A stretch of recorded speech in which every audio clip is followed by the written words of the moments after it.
Terrie Carr. You are inside DHA's Box of Rock, and I am with Art of Anarchy. Well, I'm with Bumblefoot from Art of Anarchy, and I'm with my new friend, John Votta from Art of Anarchy. I want to talk to you guys about the new record. The Madness is just a great collection of tunes, and so much has happened since record 1 to record 2. You have a new singer. You have the incomparable Scott Stapp. How did you guys hook up with Scott? Want me to? You want to start the story? I'll fill that one, no problem. Truth of the matter is, Scott was always on our radar, even from day one. So I think when the opportunity came when we were doing the singer switch, we had seen that he had got healthy and he got himself back together, and it was like perfect time, and it was like heaven sent. So our manager reached out for him, and we went down, had dinner with him, started hanging out, started throwing ideas at each other, and it literally happened really quick, literally overnight. He was practically in the band, outside of doing all the legal work, but I mean, it was that quick. And then we even said we want to make a record that's different, unique, that sounds like everybody's past, but it's something different. Yeah, and it definitely does. I mean, you can definitely feel that power, that rock and roll power, but super unique.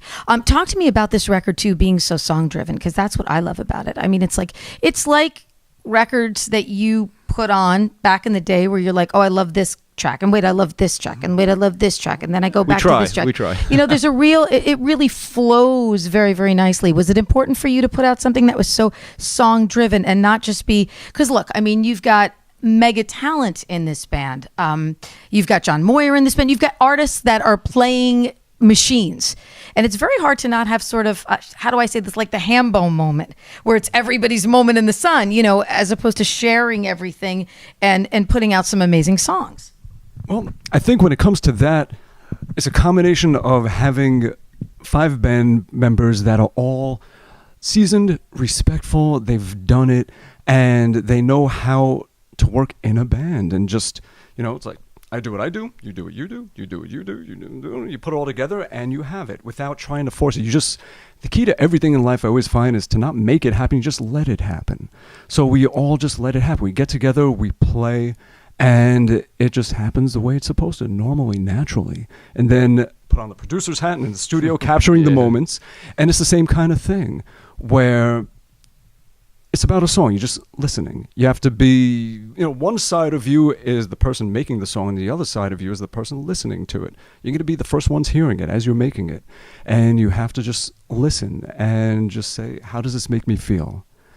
And then you go to the other half of you and you're like, well, this is how I want to make people feel. And then you go to that other half of you and say, well, is that how I'm feeling? And you put the two together and you make it happen. That's pretty much what producing is making sure that the band is delivering exactly the experience that they want people to have when they listen to it. What they're going to feel, the emotion they have, the energy, whatever it is, everything. And just capturing the exact moments of humanity. I can almost say the moments of imperfection that make us human, that make it real, that I find that we've lost a bit with technology a lot of times. Yeah, totally. And I don't like that. I look for the moment where someone's voice cracks. It's like, keep that. That's the thing that if someone's going to cover this song, they're going to imitate that crack, and everyone else in the band is going to look at them and smile and say, you got the crack. It's those human moments. That's what we love. That's what makes it real, and that's what we attach to. That's what we feel.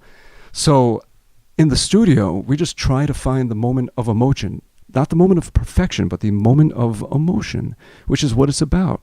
So that's really what's happening, at least as I'm talking with my producer hat on now. That's what I'm going for.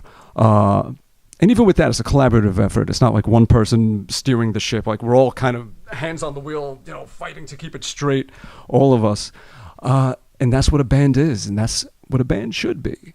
And that's why this works, because everybody has been doing this so long that they have pretty strong personalities musically.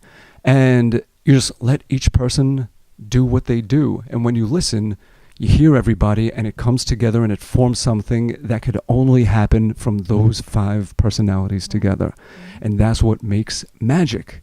So that's what I'm going for. But again, all you can do is just do what's real, and you put it out into the world, and then the world decides from there. So that's all we can do, and that's all we're doing. So you guys have been friends for a long time. Yeah. Good buddies. It's a beautiful thing. Yeah, long friends. Tell me about one of your best memories of Ron. Which one? Some crazy stuff. Yeah, there's been some interesting. Wow. You know what? One great memory, I think, is when it was my 30th birthday and we did like a 4-hour jam in my basement, which we've talked about. I mean, we just naturally were pulling every song we think of that we grew up with, jamming them. I mean, that was one. Then we did, let's see. We did Vegas stuff. I was going to say, we did the Vegas charity, which was pretty cool. It was an interesting experience. Yeah, in 2008, it was, God, I can't think today.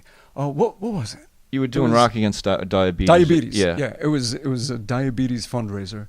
And he's like the funny catcher. We were just going to go to support him and hang out because he was like, come and play. And then he's like, is there any way you guys could like learn these songs and jump up? Because he was giving people all these songs to learn. I think people weren't learning them or didn't want. I don't know what the deal was. Yeah, it was kind of like an all-star thing I put together, and we had a nice set of stuff. Then ultimately, I think there were some songs that just weren't going to happen Metallica for the songs show. And these guys, they know every Metallica song, even the Gun song. Yeah. You pulled out to your friends and you're like, "Hey guys, I need you. Come on and help." He's like, "Since you guys are coming, do you mind if you do these like, songs?" "Hey, you want to do some?" Yeah, I was like, "Yeah, totally, man." And it was funny. That almost was what started rejuvenating. So that event was kind of the turning point. Yeah. Penthouse parties. Oh, well, I didn't know if you wanted to get into that. You're married. Well, Jen was there.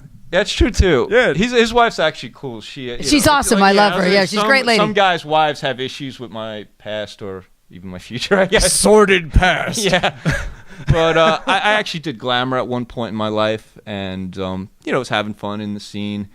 And I guess if you're hanging on that, like, when you say glamour, were you a glamour model? No. Were you Glamour magazine? No, I wasn't the model. I was behind the scenes. I was. So you were coordinating. For instance, we produced a supermodel, an exotic sports car calendar because me and my brother are car nuts. Oh, what a hard job, boy! What a hard job. All right, you think it's easy, but when you got to start getting locations, then you got to start finding all the ladies might be fighting. You don't know. Actually, luckily, the ladies, I kind of knew one of them already, so I was asking her who's cool to work with. No fighting on this. No. So anyway, I actually would ask her before if I brought a girl up, how is this girl to work with and stuff. So already, and actually, my friend is Victoria Zadrat. She's. We know her. You know sure. Victoria? Yeah, we know Victoria. Sure. Cool. I've known Victoria. Actually, I knew Victoria around when I met Ron. So she's done some stuff for the radio station. Yeah, she's a very cool lady. Very nice. Very smart. Very super smart.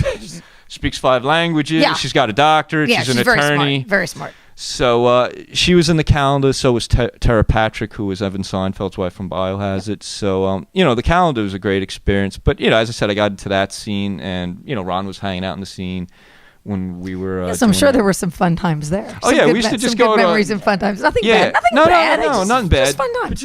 But just hanging around with models, and I guess the life of a rock star. Guys, it's always great to see you. Is that what it is? I'm so glad I hung out with you. Hanging out with the guys from Art of Anarchy. I will tell you, their second record, tremendous. The bar has been raised, and these guys are, right there. Thank you guys so much. Thank you very much, Terrie. I appreciate it.